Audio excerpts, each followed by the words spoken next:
Good morning. Welcome to the 6th Annual Unity Summit here at Amityville Memorial High School. My name is Mrs. Wilshire. I am the Student Council Advisor this year. I'd like to welcome everybody in attendance and who is watching us on our live stream. Thank you for your participation. Our students in the audience today who will be coming up are representatives of our various clubs and activities and teams throughout the building. They were selected by their coaches and their advisors as student leaders in the building. They are the officers, captains, and overall good people. So we are excited to have them here. We're also excited to have our panel today, and we thank them for giving their time to be here. Our panel today consists of Ms. Garifano, who is our Science Department Chairperson, Mr. Fallett, who is our Math Department Chairperson, Ms. Carlucci, who is our lead ELL teacher, Dr. Talbert, who is our Superintendent of Schools, Ms. Stevens, who is our Principal of Schools, Dr. Cardone, our Assistant Principal, Mr. Cord, Assistant Principal, and Ms. Lim, our Dean of Students. Our purpose here today is twofold. It's to give our student body an opportunity to have our voices heard. And that's going to happen today through an open conversation with our panelists. And our shared goal is to work together so that we can make improvements to our school community. And secondly, it's for our students to have an opportunity to participate in creating change, advocating for yourselves and your community. So we applaud you for taking that first step. I just want to leave you with a quote because I'm an English teacher, so that's what I do. Never doubt that a small group of thoughtful, committed citizens can change the world. Indeed, it is the only thing that ever has. And you today are those thoughtful, committed citizens, our students, so I applaud you and I thank you for being here. At this point, I'm going to introduce two of our students, Ms. Lizette Acosta and Angela Persad, and they will let you know their grades and what club they are here representing today. Thank you. Hi, good morning. My name is Anjali, and this is Lizette. We are in 11th grade, and we will be representing Tri-M. Hi. So our question today is about the communication in recent years to the students and how it has been ineffective. Examples are SATs, rankings, and trips. What are you guys going to do to ensure communication? Also, are you going to have a meeting with the underclassmen about next year's concerns? Thank you both for your question. We are constantly working on communication. It is one of our goals. We met recently with the senior class, and we did hear from them that they had some concerns about the way events are communicated to them. So our social media posts and communication through your classrooms, our group emails, but we're open to hearing about how you would like us to communicate with you. So your preferred mode is important to us. So maybe you can work with us on a survey that we could send out so that people could let us know that. And then as far as meeting with the underclassmen, we'd also be happy to set up meetings now at the end of the school year and as well as at the beginning of the school year. We do our grade level assemblies at the beginning of the school year to talk about expectations, but we can make that more of a conversation to hear their input. Our main concern about when communication is brought to is the timing, because oftentimes things are given late, like rankings. I know that a lot of students, it was a lot of their concerns about for like scholarships and even like showing competitiveness for colleges. So I was wondering if there will be a more effective way to get things on more early or on time. So we're always striving to get you the information that you need in a timely manner. Specifically about the rankings, our guidance counselors were working with us. We did transition to a new student management system this year. So we were helping students as they needed the assistance. We expect that to be a smoother process now that we have rolled out the new management system. But those kinds of processes, we're always partnering with the guidance department to make sure you get what you need when you need it. Thank you.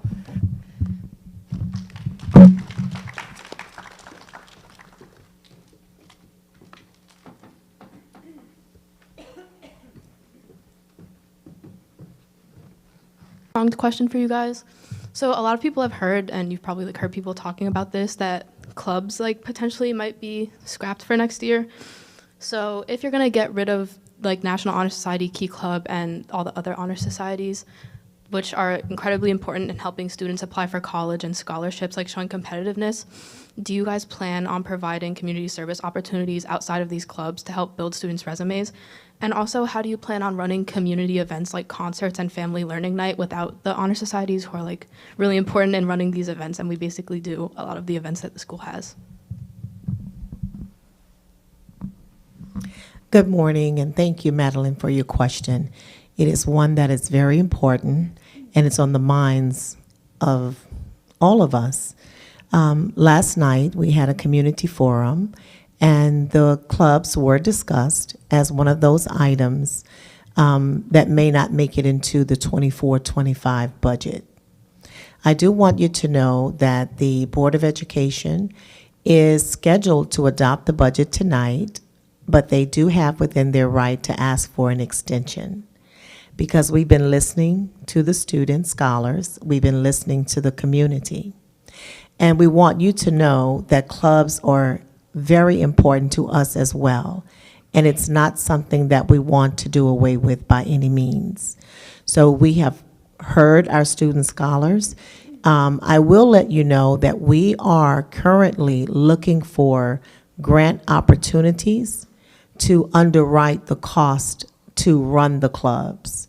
So we are looking for other avenues to cover the cost due to the financial challenges that our district is facing at this time. So thank you for your question, and I want you to know you are being heard. The students from the senior meeting are being heard, and we are working to make that possible for you. We're working to make it possible, okay? Okay, thank you. You're welcome. Madeline, if I could just add, we are always open to opportunities for community service. So whether there are changes to our club and extracurricular schedule or not, we are open to setting up opportunities for students to actually serve the community and to help them build their resumes. Okay, thank you.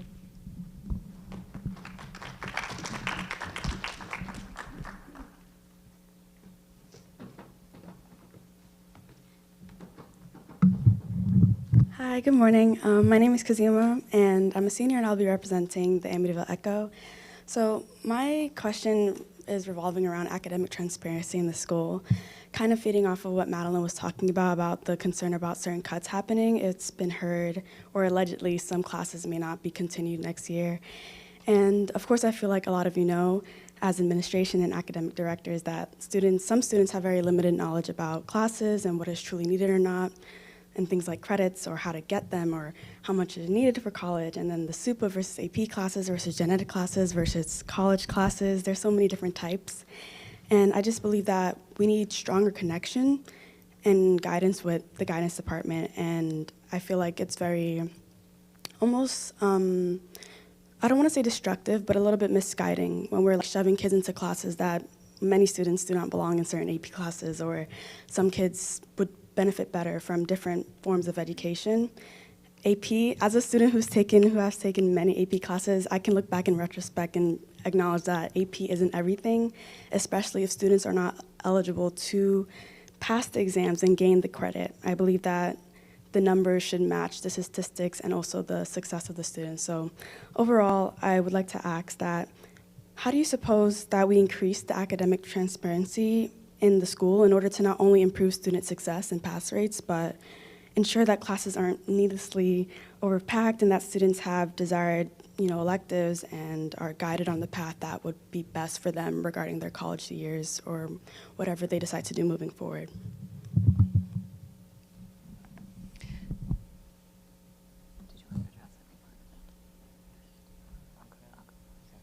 So the first part of your question about students being unaware, I think that's a big role of the guidance counselor.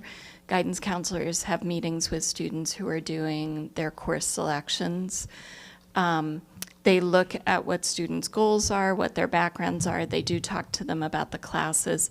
Dr. Cardone's going to speak about the process for course selection and how the departments work together in developing the courses that will be offered. It is not our expectation ever that students are put in classes that are not appropriate for them or that they don't want to be in. We do set class caps to ensure that students are in a conducive learning environment, so there shouldn't be classes with too many students in them at any point.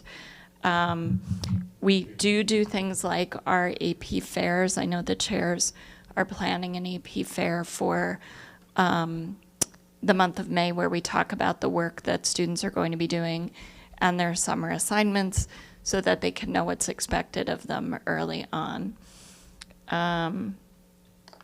I just took notes so I could address all the parts of your questions. I think Dr. Cardone will address it, but part of the course selection process is the opportunity for students to hear from department members about the courses. So each department is highlighting the courses and electives that they're offering. If you're telling me that students don't understand, then I think we need to do a better job of that, and your feedback is very important to us. So maybe you could give us ideas about restructuring that program. So I'm going to let Dr. Cardone speak a little bit about course selection and Future Me. Thank you so much. So in terms of course selections and the schedule, it is a year-long process of meetings with constituents, guidance counselors, teachers, getting feedback from students, because ultimately we want students to take what they're interested in, because we know that a student that is engaged in the classroom performs better. This year we had a Future Me week.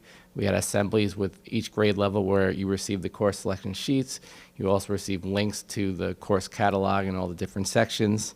We also sent out Google Forms so we can get feedback from the students on what they're interested in, and the guidance counselors would know kind of like an areas that the students are interested in prior to their meeting. We also, during Future Me, we promoted an ELA day, a social studies day, a day for every department in which those departments promoted all of their classes. In addition, we had the student meetings one-on-one with the counselor to review the course requests. And after the vacation, we were also going to have a college and career week as well. So, you know, we are continuing to add different ways to inform students, but of course we can always do better, and your feedback is important because, you know, when students are informed about classes that they're interested in and the rigor of different classes, they're able to make more informed decisions, which will ultimately help them in the future. So again, we always want to get better, and we appreciate your feedback. Thank you for your question. Also, as far as AP, we're definitely looking at the data, right? Because we want our students to have success. And what does success look like? If you're going to take an AP class, without question, we want to see that you're getting 3s or better, so that those classes that you're taking, you get college credit when you go to college, right? So that is something that we are looking at, and we want to make sure that we give everybody the best opportunity to have success. And I know from a guidance standpoint, we want to move, and I know this is something that they're looking, we want to move away from credits to graduate and move towards what do you need to be competitive with everybody else across the country to go to college and be college ready. Is that all?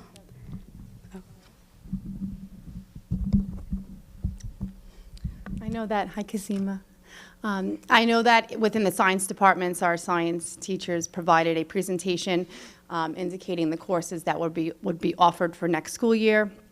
But taking your question into consideration, perhaps next year during that particular time frame, we can have some sort of survey with student feedback to perhaps include courses that students would like to take or are interested in. So thank you.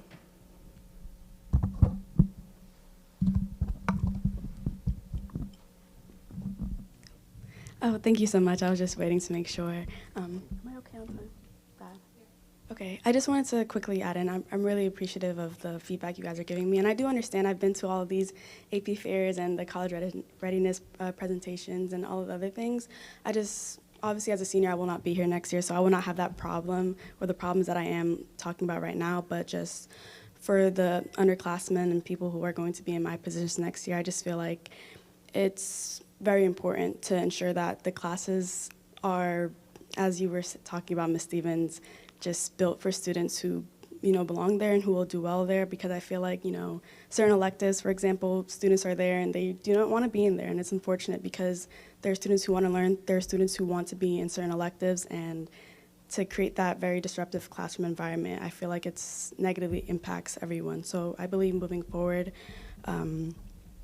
of course, scheduling is limited, and I understand that, but I believe it should be prioritized to ensure that these classrooms are not too large for one, and two, that they have the students in there that want to be in there, because otherwise it just creates a very destructive environment, and it's very disheartening for the teachers and students if the student doesn't want to be there or doesn't belong there. So I just wanted to set that out there. Thank you, Kazima, for expressing your concerns and for building awareness and for highlighting areas that we should analyze closer, and to ensure that all of our students are receiving a meaningful and holistic experience in their academic journey. And so thank you so much for taking the time to craft your question in such a way that you're invoking our thoughts on a deeper level so that we can plan more effectively as we go into next year. So thanks for passing the baton along so your underclassmen will have even a better experience. Thank you. Okay, thank you so much.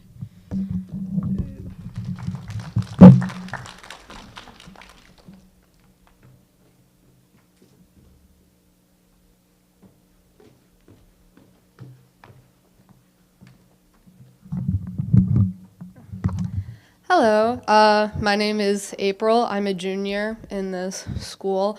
I did ask this question, as Ms. Talbert knows, yesterday about the clubs, but I wanted to be a little bit more specific since I am representing Art Honor Society. So with the elimination of these certain clubs, how is this going to affect our Art Honor Society and our community-based projects? Because as an Art Honor Society, we use these after-school times to organize and actually do these projects, because half of those students do not have the classes with our teacher, Mrs. Grosso. So we don't actually have the time to do these certain projects, and not knowing the situation with the late buses, how are we going to organize as an honor society to be able to do these community-based projects? Thank you, April, and it was good to see you last night. Thank you for being a vital part of the community as well as representing your students, your fellow classmates. Your question regarding the clubs are listed as a reduction in the 24-25 school year budget. As it pertains to the transportation for clubs students to get home, we are going to be keeping late buses, but perhaps not all of the late buses. So for example, this year, the high school, and Principal Stevens, you can clarify more. This year, there was a 6:30 p.m. bus. And when we conducted the ridership on the bus, it was very limited. So as we're looking for ways to ensure that we can close the school year in the black, we don't want to create another deficit, that bus was taking off of the routes because students were not utilizing it as much. So those buses where students will be utilizing, and your building administration lets us know these are important to keep these buses because students need them to get home, those buses will not be touched, okay? So you don't have to be concerned about that, but we will be looking at the ridership and the feasibility of how we can consolidate routes but ensure that our students have a safe ride home. As I said to the student scholar who asked earlier about the clubs, we are doing all that we can to fund clubs through grants. We are not there yet. and I don't want to say to you, oh, we have alternative funding. We're looking to secure it. And we are prioritizing what we're hearing from our student scholars about clubs. Clubs are a vital part of your high school experience, your middle school experience. It's an extracurricular activity that we all realize is important and is significant, and it gives you that community service that you need for your college application. So your concern is not falling on deaf ears. We do hear you, and we're pledging to work toward covering those clubs as much as is within our ability. Thank you, April. Thank you. I just, of course, I want to make sure that we do get this grant. It's very important, especially for us students, that we have these clubs to intercommunicate with these communities.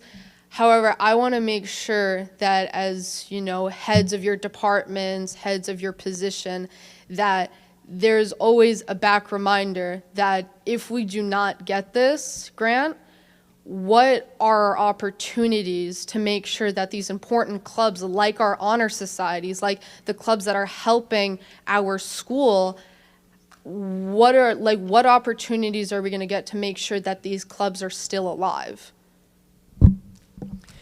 So as it is now, clubs will not be funded through the general fund. So outside of making strides to ensure these clubs are in place, we're looking at alternative funding solutions. And so we do not have any of those confirmed, but we're looking and hoping to confirm those in order to support the clubs, the operation of the clubs. Okay. Thank you for your time. Thank you for your question, April.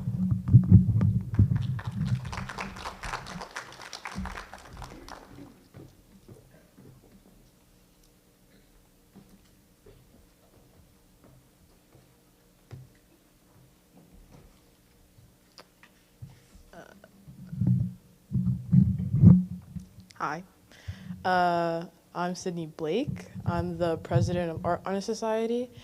I'm a senior, and I just know, like, with the financial, like, situation that's going on, the arts is usually, like, very heavily impacted during times like these. I know you can't do anything about it, like, now, but I just wanted to bring attention to, like, the budget for the arts.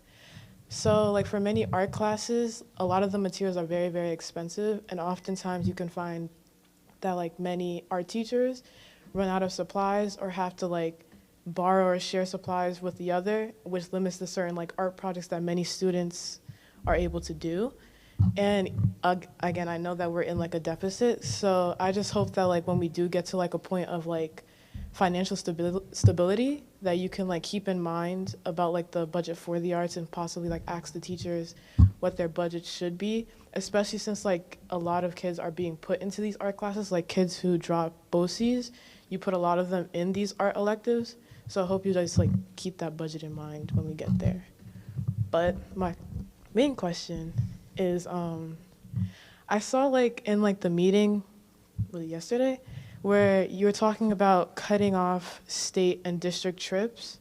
And for, like, the art department, at least for, like, AP studio art and stuff like that, there's been multiple times where we went on tours and stuff for, like, certain artists to, like, go to see their artwork in museums and stuff like that and get awarded.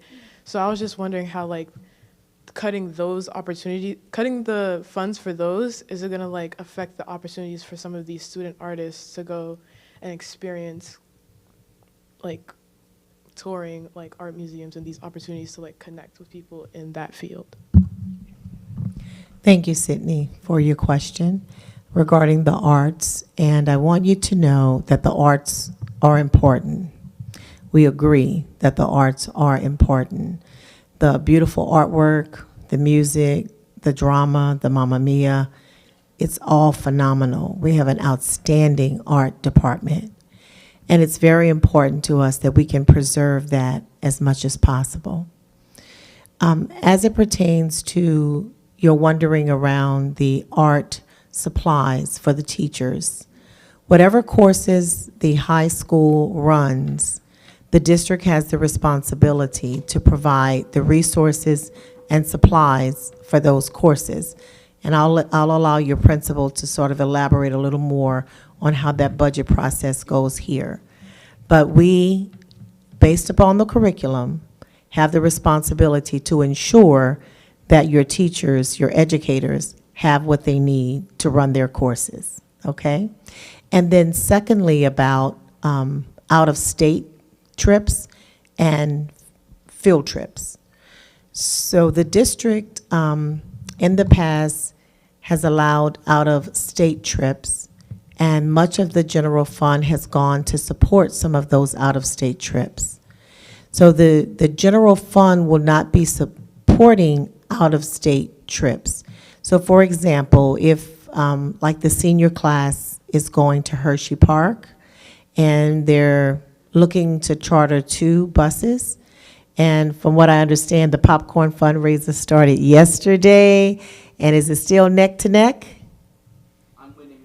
Oh, by what margin? Like over $700. Oh, by over $700. Oh my goodness. So today I have to make my purchases from the senior class and the principal, and let's keep it going. So fundraising will become a vital part of any out-of-state trips, and we will be participating and supporting fundraisers that are taking place, as we have been throughout the school year. Your second question about field trips and the wonderful experience of going to museums and art exhibits and things of that nature. With the field trips, all field trips with the exception of competitions like the SCMEA art exhibit competitions that our students are in, those field trips will not take place.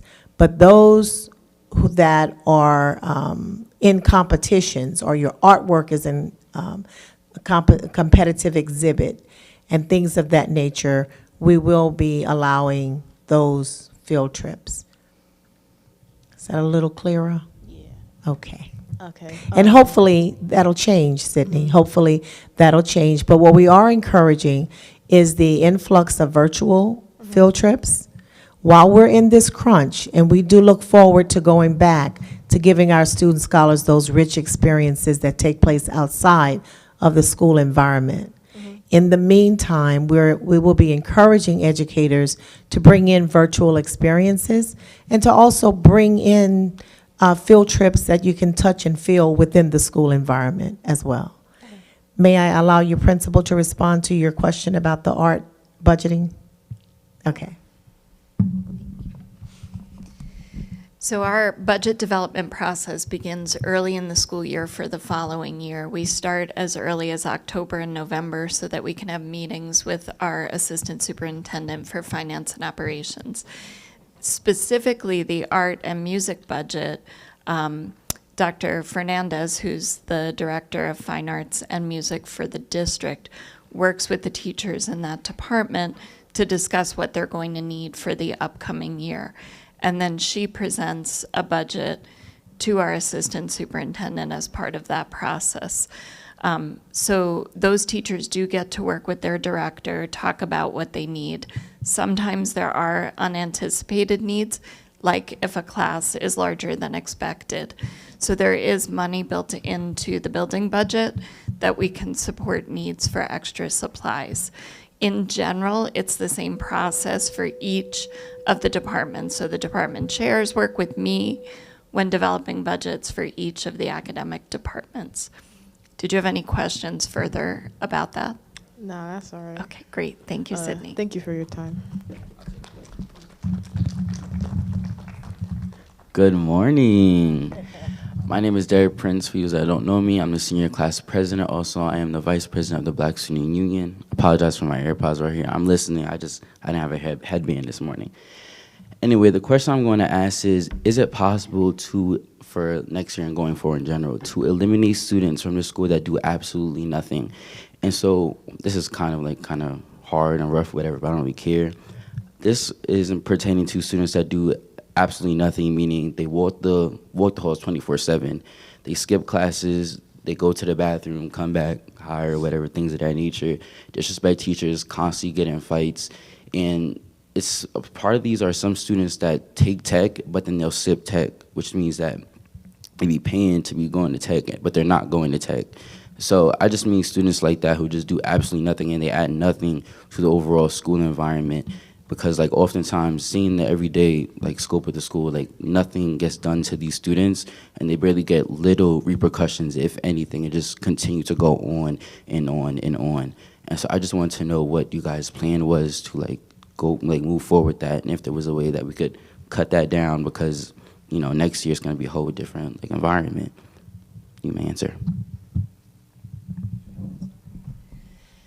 So I'm sure you know, education is very important to me. It's a right that all of our students have. Not everyone is always in the same place about where they are with that opportunity. So we do know there are students who may not always want to be here. I see it as our job to engage those students and help them to see the value of an education and what it means for the rest of their lives. So we are constantly working on that. We do know that there are times when we have to discipline students for their behavior. We continue to work on that. All students are entitled to an opportunity to have a free public education, and we provide them with that opportunity. We don't want that to hinder the learning of other students. So it's a process that we continue to work on with parents as our partners to help students who are not ready to be in the classroom understand the value of learning.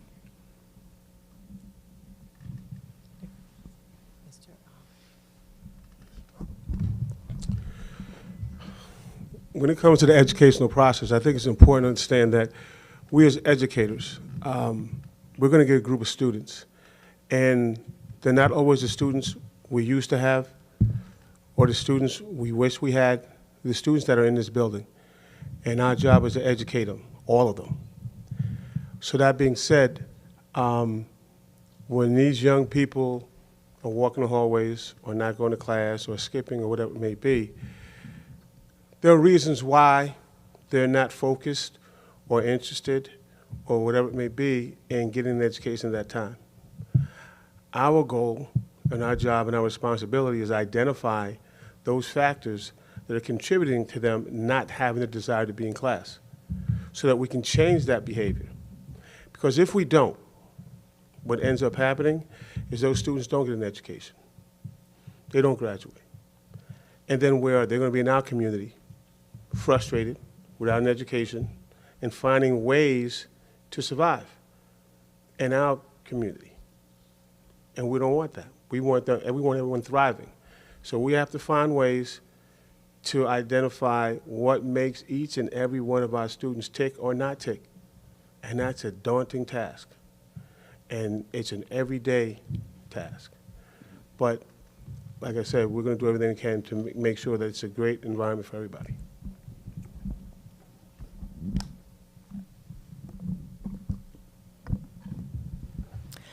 Thank you, Mr. President, for your question.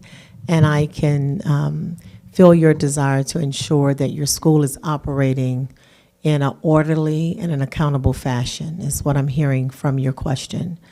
And so I think as we move forward, we all realize that walking the halls are going to be students who are very ambitious, very focused, know where they're going. They're going to be students who are kind of, okay, I'm not quite sure where I'm going, but I want to do the right thing. And then you're going to have some students who are really fumbling along the way, and they're going to need a helping hand, some redirection, some support.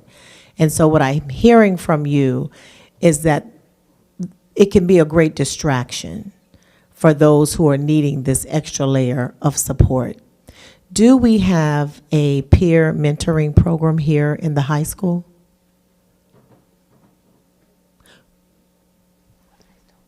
Do we? Not yet. Not yet. One of the powerful concepts that I've witnessed of how each one can reach one is that students, scholars have an influence over their own peers in a way sometimes that adults do not. So someone looking at Derek, who perhaps 90% of the time is a very focused student, making the right choices. If you were to have time to spend, if there was scheduled time for you to spend with a student who is not as focused, who is having a difficult time getting a grip on life and smart choices, and who is getting into trouble, making bad choices, because we always want to be able to reach back and help someone else along the way. And if we could partner together and think about a peer mentoring program, and perhaps that could be a gift that the senior class can leave for the underclassmen. Let's think about the concept. How can we design it and formulate it?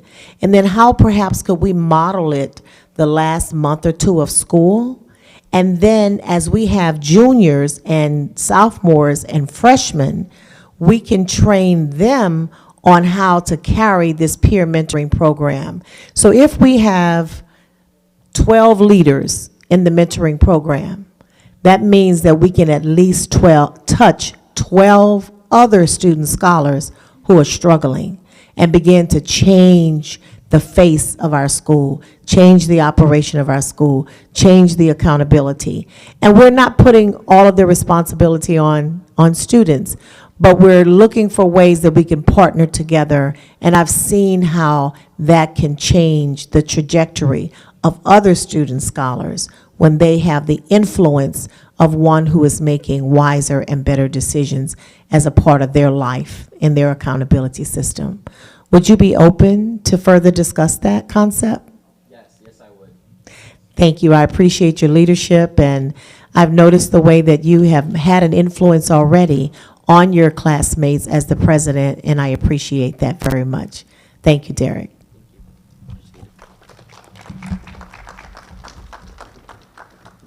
Okay. Hi, my name is Melanie. I'm in the 9th grade, and for what I have to say, I know that high school is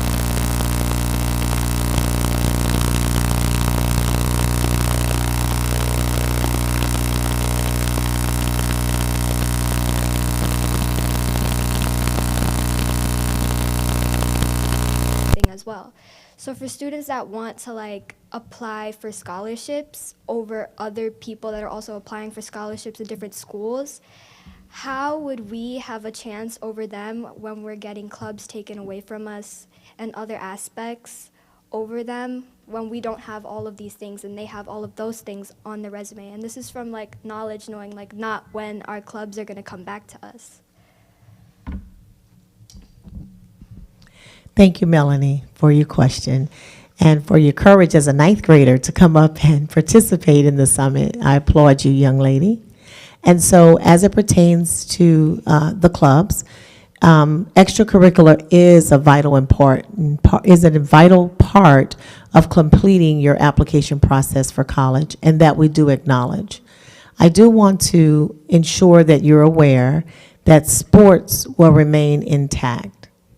Competitive sports, Section 11 sports will remain intact, as well as music and art and band and orchestra and chorus will all remain intact. As it pertains to the clubs, we are working, and that's my answer that I can give you today, Melanie, is that we are working to ensure that clubs will be in operation for next year in the Amityville School District. Okay? Thank you. All right.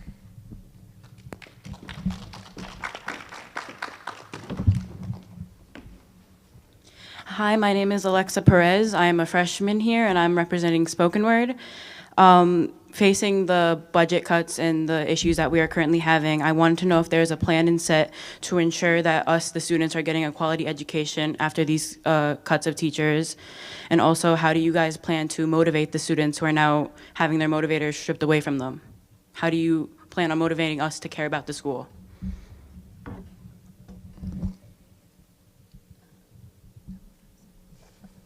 Alexa? Yes. Thank you, Alexa, for your question. And motivation is very important. I think the motivation will continue to stem from the high expectations that our educators and faculty and staff have of our students. We must continue to lift you in spite of whatever challenges we're facing. If you notice, I'm wearing this button, and it says, I believe. Now, you would think that all we're going through, I would take this button off and throw it down on the ground somewhere, because you could ask yourself, well, what is there really to believe in? We believe in you. We believe in each of you. We believe that Amityville will get through this financial crisis. We believe that there are brighter days ahead. And so how do we inspire? How do we motivate? We maintain our belief in you. In spite of what we're able to offer and not offer you at this particular time of this budget crunch, it's not going to last forever. So I'm going to give this example. I know in high school, some of you begin to date, and adults, we kind of call it puppy love, right? And so when you go through your puppy love, and if you have your first heartbreak, close your eyes and raise your hands if you ever had your first heartbreak. Okay? I think we've all had our first heartbreak, panelist, at some point in life, right? Maybe closer to their ages. And you feel like, oh my gosh, things will never get better. My heart is hurting. I'm in so much pain, and I can't believe he or she did this. And oh, am I ever going to get through this? Right? Have you ever felt like that? And I feel like that's an example of how we're feeling now, Alexa. And I just want to encourage you and all of the student scholars here, and even our faculty and staff, we will not always be like this. And it's going to require us to make some tough and unpopular decisions that we don't want to make. We don't even want to entertain clubs as an option. And I am hoping that will be taken off the table, but I can't make you that promise right now. But I can assure you that we will get through this. It's been a long, hard journey, but we will get through this, and I want you to maintain hope. And as we move forward, we want to develop a superintendent's student leadership council. And in my previous district, I formed a superintendent student leadership council where we had the voice of our student scholars speaking to us on an ongoing basis of what matters most. And they help to guide pivotal decisions and directions.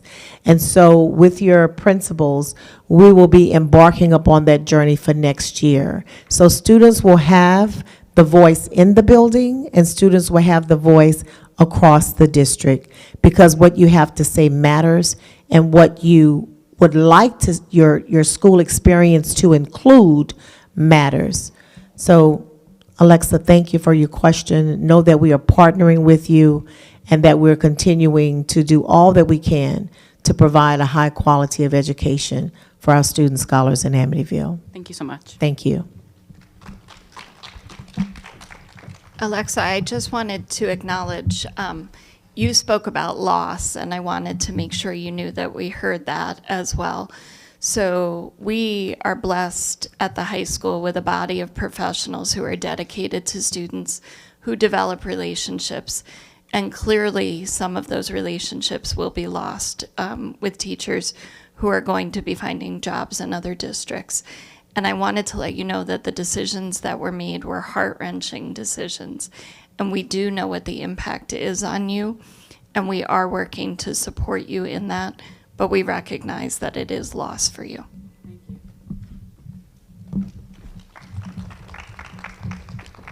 Hello, my name is Susan Leach. I am a freshman, and I'm representing the class of 2027.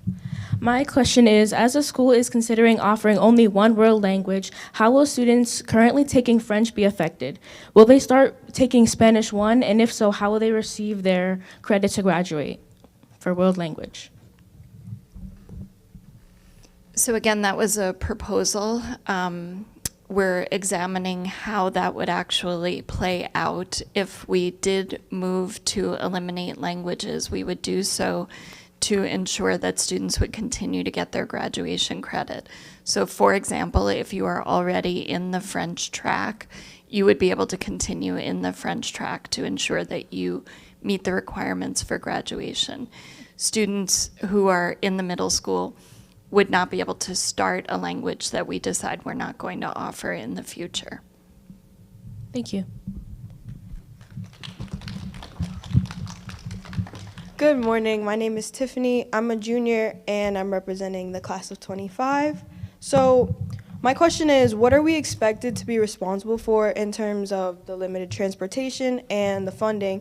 What are we expected to fundraise so we don't lose our events like prom, senior dinner, and our senior trip? And we would like to know now so we can prepare so we won't feel stuck when these events come around if we don't have enough money or if we don't have enough motivation to like continue. So that's my question. So what you were speaking about, I think, were just extracurricular activities. So typically those are funded by the clubs. So for prom, it would be everything included in prom, so securing the venue, any transportation that you needed to provide to the prom would be your responsibility, the decorations, the advertising, all of those pieces. And for senior trip, it would typically include the transportation. So other field trips are usually paid for through club funds, and that would be one of those. So it would be your class that would be supporting that. I do know in the past that the district had been able to help with that, but when we're in a financial strain, it's just not a possibility. Thank you very much.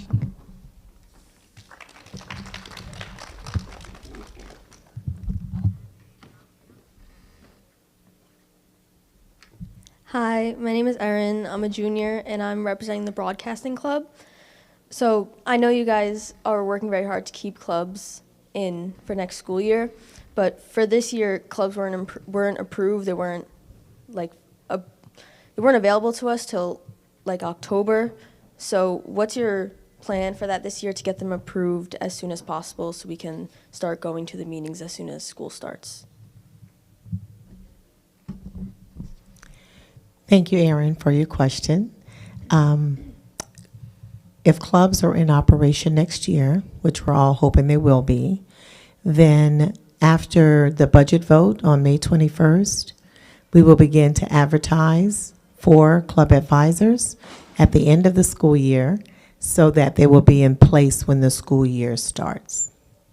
And I want to congratulate you for the outstanding work you've been doing in the broadcasting club. And it's certainly an outstanding club that we don't want to lose. So thank you for being a strong female vanguard and stepping out there and making us so proud of your efforts. Thank you.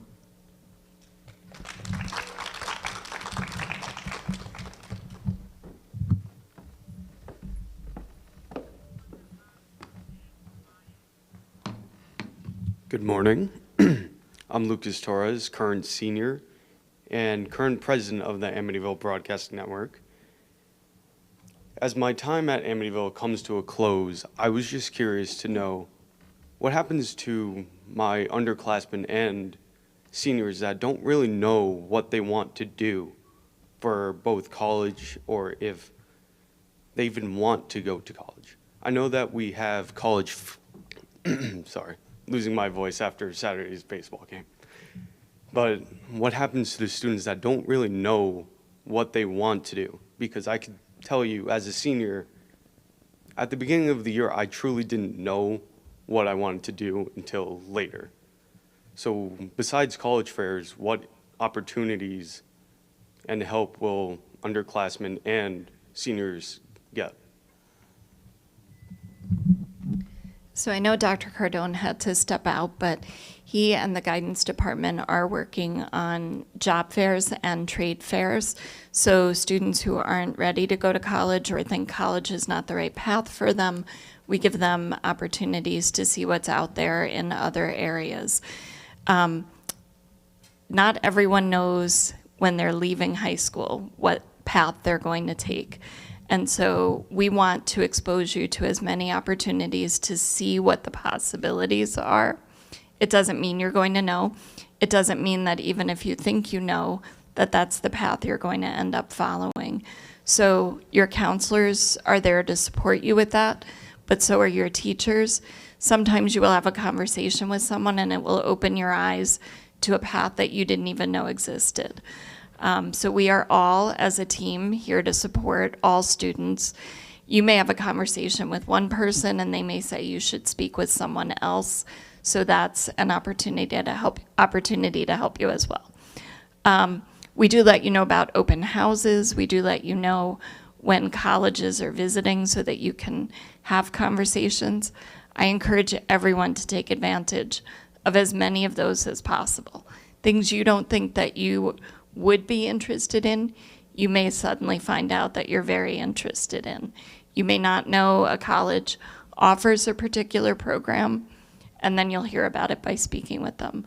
So take advantage of as many opportunities as you can. Continue to speak with your counselors. Thank you for your time. Lucas, before you go, I just wanted to acknowledge your attendance at the board meeting a couple of weeks ago, and thank you for bringing your concern to our attention. So since that time, your building administrators have been working through a possible solution, and we had a meeting with the seniors. I think we have one more meeting scheduled. Maybe you'll be a part of that particular meeting, where we were getting feedback from your peers regarding the same matter as it pertains to the prom. So we wanted to let you know that your concern did not fall upon deaf ears. We're listening to you and your classmates, and you'll be hearing from your building administration very soon. Thank you. You're welcome. Hi, my name is Christian Chicas. I'm a sophomore, and I'm representing student council. So it's come to my knowledge that we are in the bottom 50% of all schools in New York State, with 95% of us being a minority group. And yesterday at the board meeting, you were talking about reconstruction the ENL program.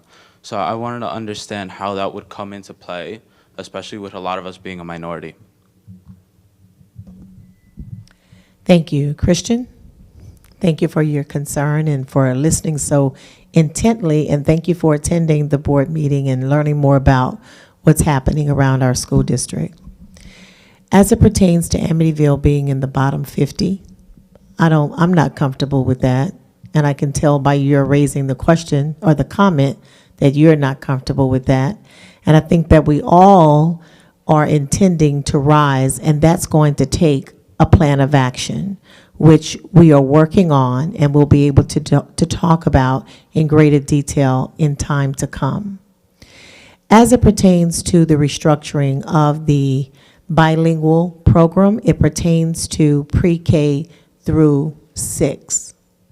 And our goal is to move student scholars along the trajectory from entering through commanding to exiting the program by the time they're in the 6th grade. And so instead of going into a continued bilingual program in the 6th grade, those students will transition into an ENL cohort.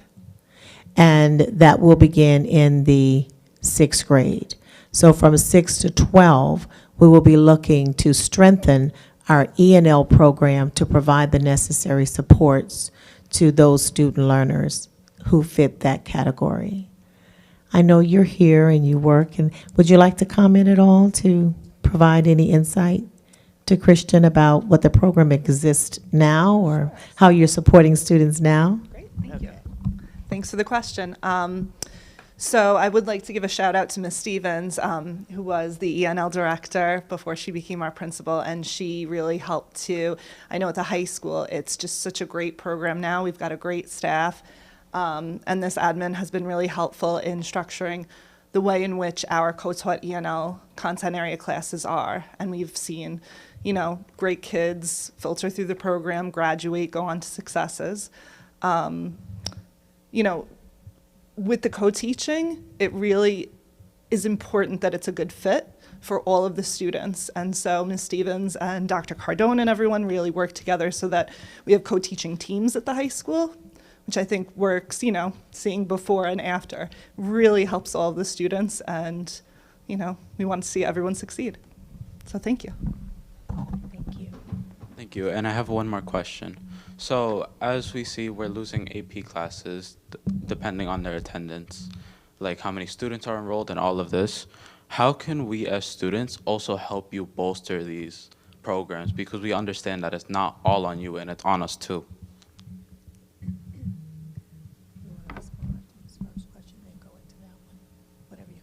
Sure.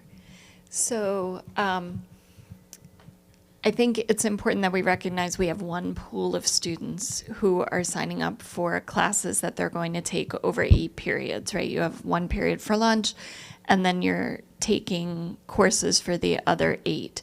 So courses with low enrollment sometimes are just the way the course selections fall, and it's possible that not everything will be offered. But I think your question pairs with one from earlier about students who end up in classes that they're not interested in.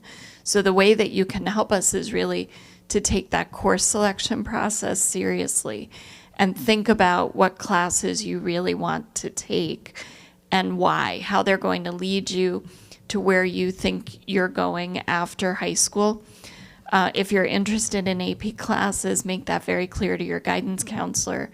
If you have concerns, our doors are always open that you can meet with us. But we don't want you in classes that you don't want to be in. If you are interested in particular AP classes, please make that known to us. Okay, thank you.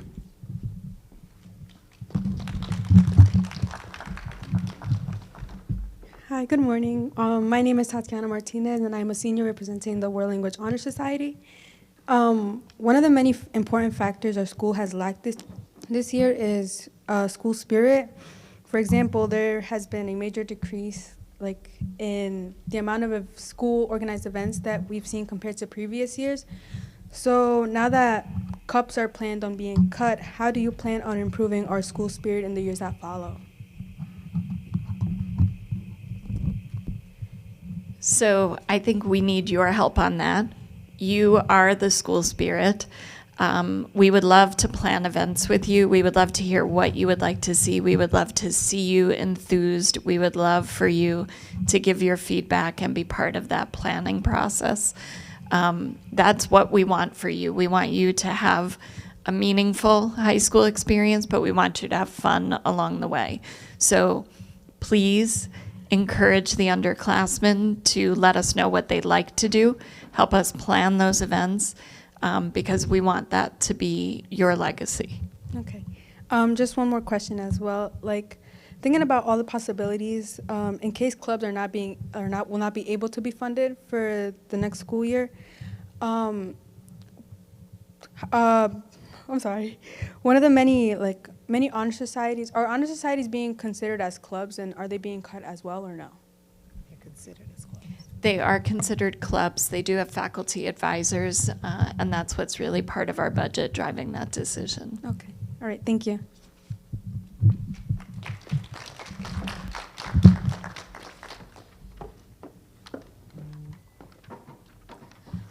Good morning. My name is Ryan. I'm a sophomore in the high school, and I'm representing the class of 2026. I think that more needs to be done with the students about discussing their future. I'm familiar with the website Naviance, where the students answer many questions about themselves, and this website acts as a tool to help you discover career choices and college choices that suit you best. I think that this is essential because many kids still are unsure what path they want to go down for their future, and this will help them figure that out. So I was wondering if it would be possible to kind of set up this kind of program in our school besides just small meetings with the guidance counselors at the beginning of the year. So we have worked with the Naviance program. I do think that that's absolutely a possibility. We will work with the guidance department on that. And I have one other concern where I've noticed that there's a lack of security in many places of the buildings, like the hallways or staircases throughout the school, sports and after school. And I was wondering if something will be done about that, because I've experienced times in class where I'm taking a test and kids are running up and down the halls constantly.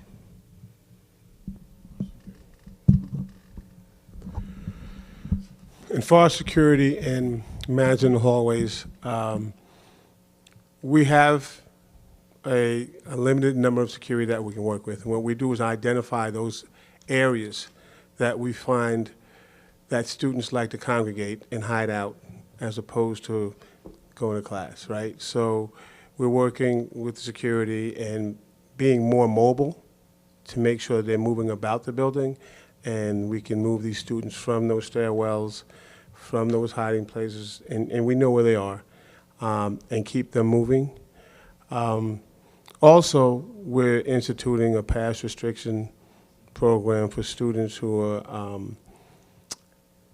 are consistently getting passes, right? But then are spending time in the hallway. So if they're going to abuse that privilege, then we have to restrict that, that privilege. And so whatever we can do to manage that, to make it easier for you to be able to get an education, that's what we're going to be working on. Thank you. I appreciate it.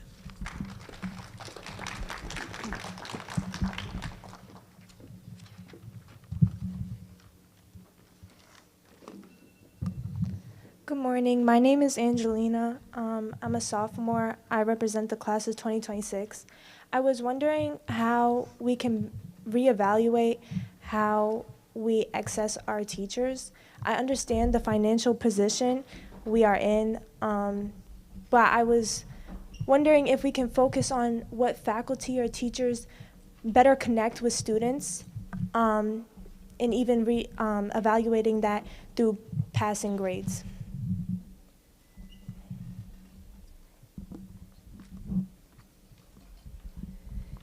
Thank you for your question. I think Dr. Talbert can address any questions that you have, but seniority is part of the regulations that govern the way we access teachers. So if you're not familiar how that works, there is a seniority list, and seniority is just the order in which people were hired.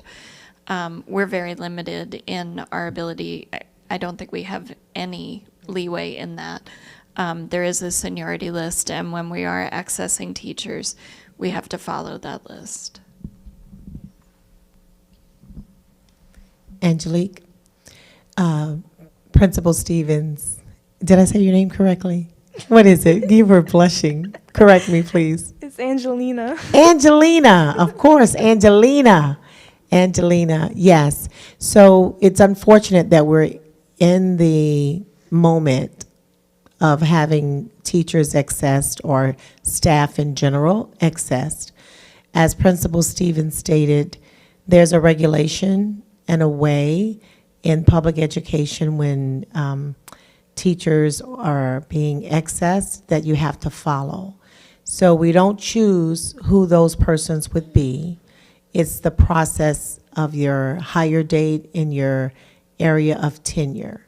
And so that's the process that is followed. Okay, thank you. All right, thank you. Angelina, okay.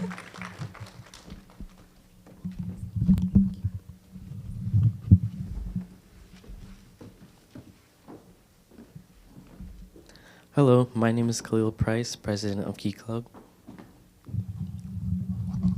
Hello, and I'm Taylor, also vice president of Key Club. We're both seniors. And our question is related to all the cuts to AP classes, the clubs, sports, and correct me if I'm wrong, programs such as BOCES and Leaders of Tomorrow. As stated before, the job of educator is to engage with the student, and you said dedication to students as well as student dedication to clubs and teachers. We wanted to know that with these cuts, how do you plan on helping students build their resume, their character, and overall experience of high school when you claim that the dedication that we have to our clubs, our teachers, and the set of skills that we do have, we love and so are being cut? Thank you, Taylor and Khalil, for your question and your leadership in the school as well. So as it pertains to your first question, Taylor, was around, one of your questions rather, was around BOCES. And so let me clarify that particular area so we'll all have the same understanding. So in terms of BOCES opportunities for students, those opportunities are still there to attend career and technical education and or to attend a BOCES school to meet whatever needs a student scholar may have. What we are cutting from BOCES is a contract to provide services for them to repair Chromebooks and fix printers and things of that nature. So after we evaluated the amount of money we were paying for that service, we discovered that we could reduce the amount of money that we're paying for that service. So that was an adjustment as it pertains to BOCES. And your next question was around clubs, sports. So we're looking at intramural sports not returning for next year, not competitive Section 11 sports. The intramural sports programs that are in the middle and the high school.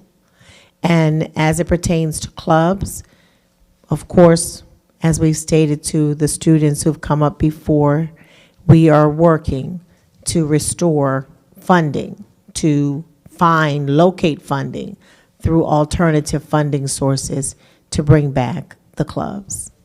Well, let's not say bring back because they're still in motion, but to do all that we can to ensure the clubs will be in operation for 24-25.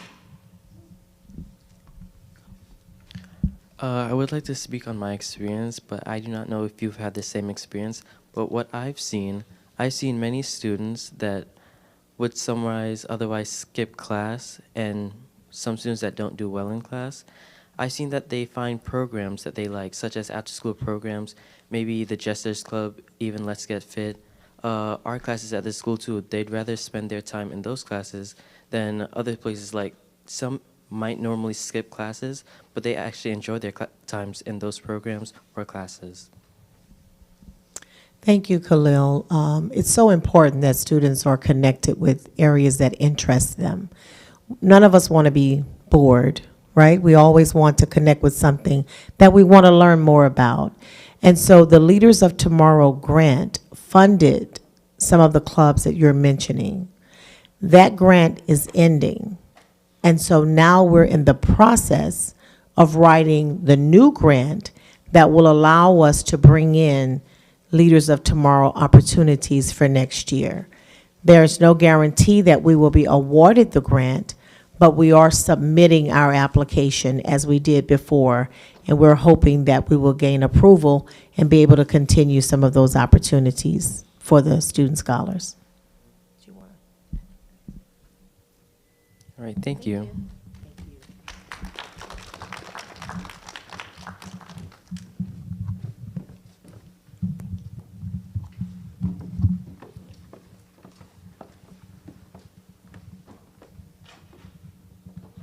Good morning. Our names are Margaret and Tamaya, and we're here as seniors representing the Royal Kappa Honor Society.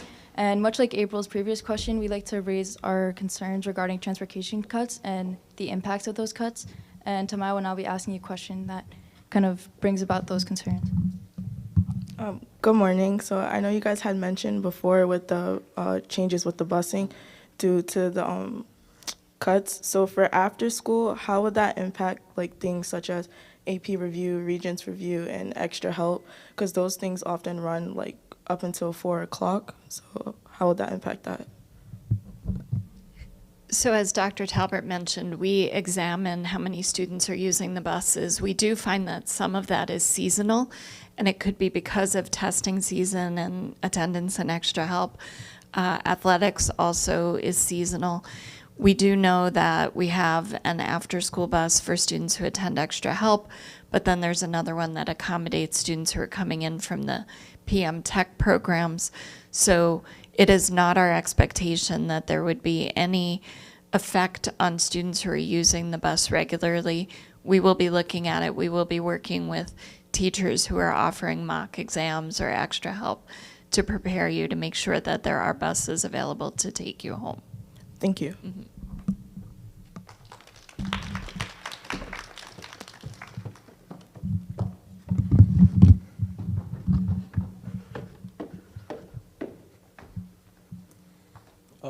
Hello, my name is Yasin Pacheco, and I'm the president of class 2027.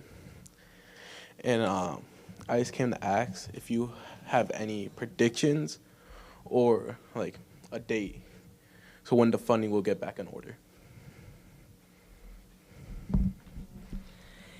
Yasin, I wish I did have a crystal ball or something to tell me when that would happen, but we don't. We can ensure you that we are committed to being good stewards of the district's funds and resources, and that we will have to continue to make courageous decisions so that we can put a period behind what's happening and not a comma.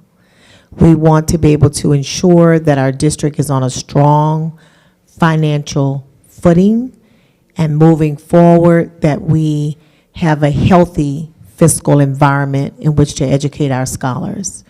So in terms of a date, I cannot give you one. I do know that it takes a while to restore, to regain, and to reset. And we are in that process right now. And hopefully it'll accelerate and things will move forward quickly.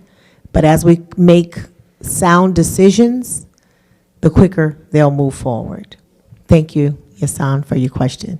I have one more question that I'd like to talk about our mascot and how, if we can somehow change it to bring up school spirit. Because currently our mascot is currently just an A. Yeah. So you'd like to consider another logo and name for our mascot? Okay, so let me give you a little history and just update everyone on where we are in terms of the mascot. So we do know that the State Department said that all school districts in New York State who have a name that has been associated with indigenous imagery, such as warriors, must change. And so the Amityville School District said, we would like to keep our name warrior because we consider it honorable and respectful, and it represents the courage and bravery that our students and our community have exemplified through the years. And so presently, the Amityville School District is participating in a lawsuit to keep the name warrior. We will be finding out in the coming months as to where we are with that. The State Department has said by the end of June 2025 that all indigenous imagery must be removed from all school districts. And so I do believe a couple of years ago, I'm told, there was a contest where there was a logos were created or presented to students and staff, and there was a selection process, and that's how we ended up with the letter A, which is on our microphones now. Because in the swift transition from using the indigenous imagery, the A was decided upon by the district. And so moving forward, based on the outcome of the lawsuit and next steps, we can then relaunch or reintroduce the concept of a mascot and a logo. Is that okay? Yeah, thank you. Okay, thank you.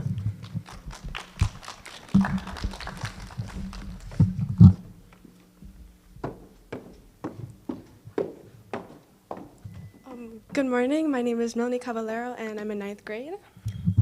And my name is Annabella Arezzo and I am in 11th grade. And today we will be representing the drama club. Today our question is more about the safeness and the comfort that students find in the clubs, now knowing that they won't be funded or they aren't on track to be funded for the 2024 and 2025 school year. I was wondering how you guys may think to maybe implement those clubs into the school day, and if not into the school day, how will those students have those spaces to feel safe and just have their space. Annabella and Melanie, did I get it correct? Great. So thank you so much for your question. I think it would behoove us to draw more input, because you said something very interesting. How could we incorporate this during the school day? I think it would be to our advantage to hear more from the students and to sort of have a powwow as to how we can design something that would not cost the district money to implement. So let us think on that. Thank you for sharing and thinking outside of the box. In the meantime, we can develop an alternative plan that if the clubs do not come through in the way that we all desire, what would be option B? So we hear your recommendation, and thank you for sharing that. Thank you.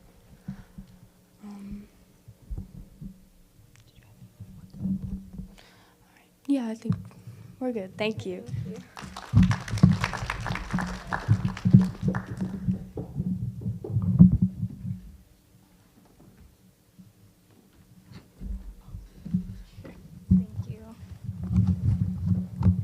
Hi, my name is Sarai Mullings. I'm in 9th grade, and I would just like to ask how you guys would reevaluate the teachers that are staying after the cut regarding the fact that the new teachers are going to be the ones that are going to be cut, even though they may have more ambition and relatability to the students rather than the teachers that have been here a long time that might have lost their passion.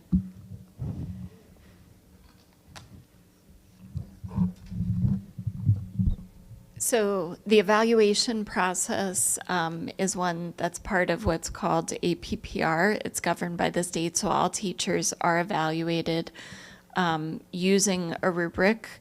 The teachers are aware of what that rubric is. I do think that maybe you're speaking a little bit also about reinvigorating. We do that through learning. So we are lifelong learners. We have a professional development system, a way to support teachers. In the building, we look at supporting teachers who are at different stages of their careers because their learning needs are different. And then we work to invigorate them and help them to engage students using all kinds of innovative and new processes. Did that address your question? I would just like to know if you guys would be able to come into the classrooms and see how the teachers act more and like reevaluate how good they are and how qualified they are for their positions? So we do that regularly. There's a formal observation process where administrators come in and do a formal observation and provide written feedback for teachers. We also have an informal walkthrough process where we stop in to visit and then we provide either oral feedback or a quick email, and sometimes meet with teachers to talk about what we've seen. Okay, thank you. You're welcome.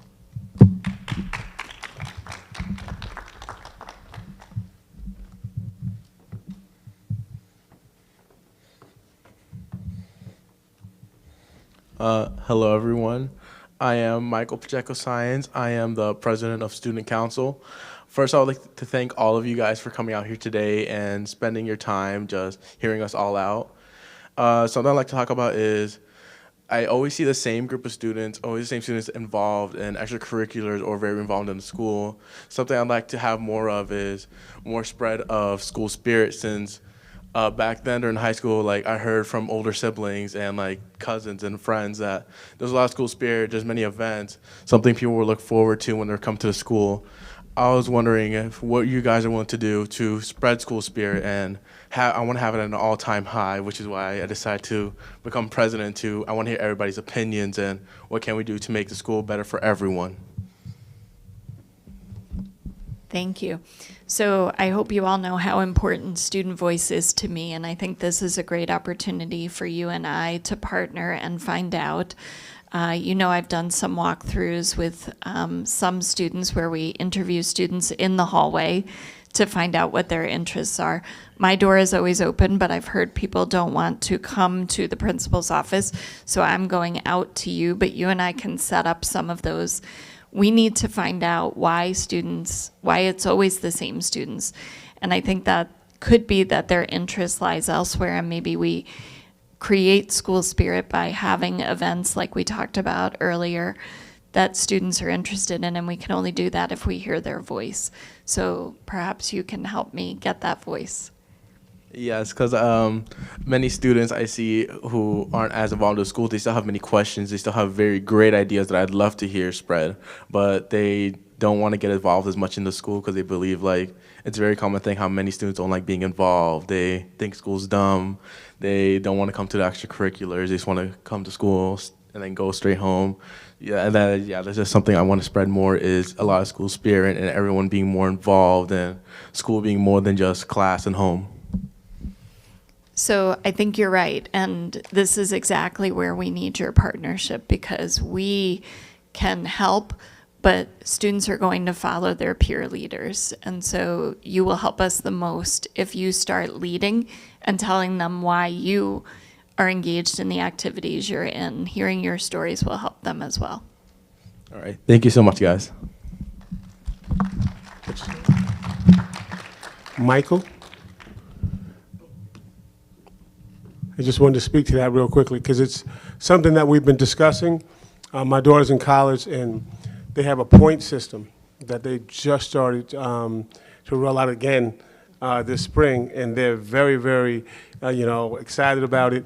But what happens is the students on campus or at Amityville would get points for every activity or sport that they go to, right?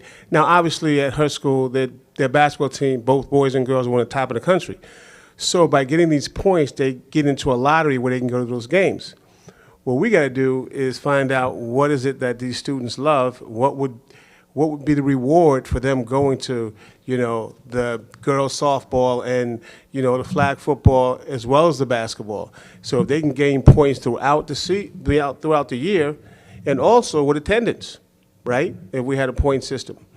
And we can reward our students for that, and also increase the attendance at our sporting events and activities, our honor society nights, all those types of things, and we can start to bring that school spirit back in. But we do need your input to find out what it is you guys would desire as a reward, for that point system.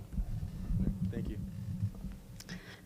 Okay, we are short on time, so I wanted to say thank you so much to our panelists for taking time out of everybody's busy schedules to be here.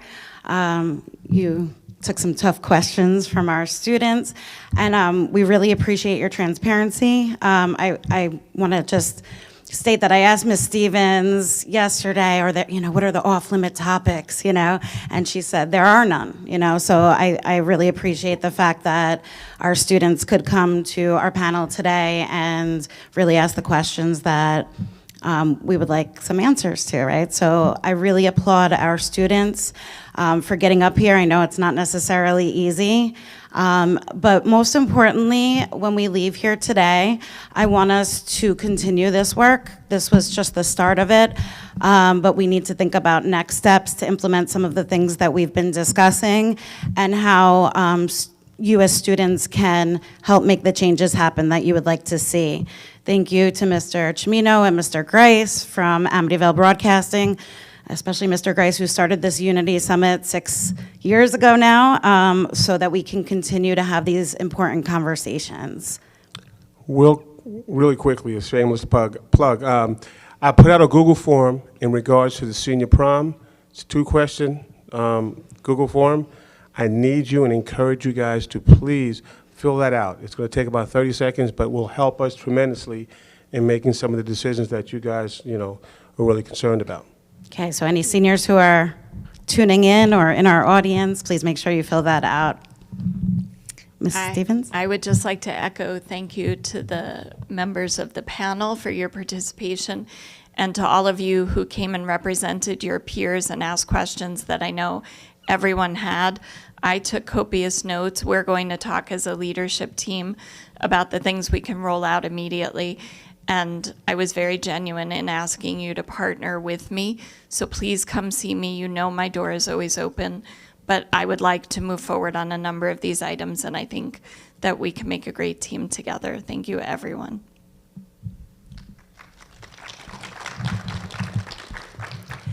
Thank you so much for your leadership with this outstanding group, and thank you all for being such phenomenal student leaders. Each of you stood in your own right and articulated a concern that was not only dear to your heart, but to those of your peers. Thank you for being excellent representative and student ambassadors. I do look forward to talking with you more about the Superintendent's Leadership Student Council for the 24-25 school year. I regret that some of you are seniors and won't be able to be a part of that, but I do want your input in the design of what it should look like for Amityville student scholars. Mr. Prince, before your departure, could you please stay so I can get access to your link for your popcorn? Okay, thank you. And thank you, Michael. Thank you, everyone.